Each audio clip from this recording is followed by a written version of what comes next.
Alam mo ba kaibigan, dapat naka-turn off ang tatlong settings na to doon sa iyong phone. Kasi nga, pag naka-on ang tatlong settings na to doon sa iyong phone, malalaman nila lahat ng pinagagawa mo doon sa iyong cellphone.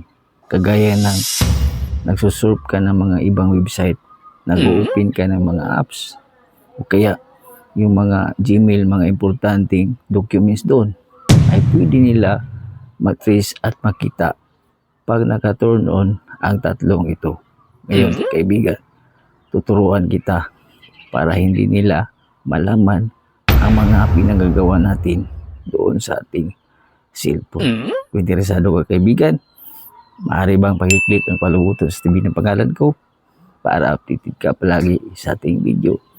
At pakicomment na din sa nais mong tutorial kaibigan. Subukan nating gawa ng video. At kung pwede mo akong subscribe mo na din ako. So tara, let's go. Okay, shout out sa inyo mga kaibigan. Ito po yung sinasabi po natin na pwede mo i-turn off doon sa iyong phone para hindi malaman lahat ng mga pinupuntahan o pinagagawa doon sa iyong cellphone. Napakahalaga nito kaibigan kasi nga pag naka-toggle on kasi ito, makikita nila lahat nga ng pinagagawa mo sa phone. So, step by step ituturo ko sa inyo. So, isang share at like naman dyan ng ating mga content kaibigan. Laki na pong tulong yan. So, isang share mo lang, masaya na po tayo. So, ganito. Okay.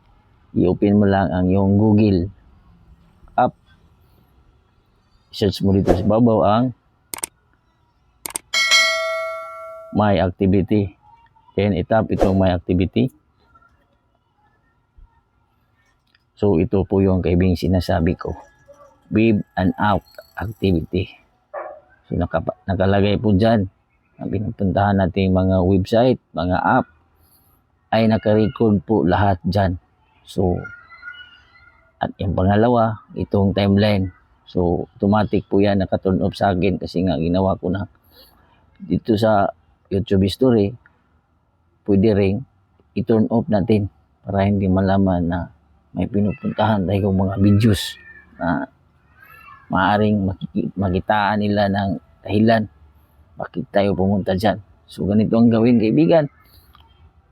Tap mo lang yan, then tap mo lang itong turn off. Yan. Got it. Then, mag-back tayo.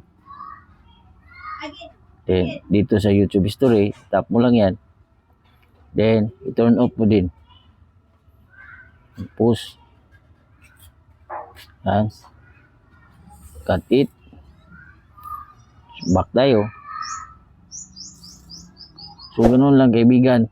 Mag-turn off ang tatlong ito doon sa ating cellphone para hindi nila malaman o ma-access lahat ng pinagagawa natin sa phone. Huwag kalimutan i-share natin videos. Tandaan, ang kalaman ay kayamanan. God bless po sa ating lahat.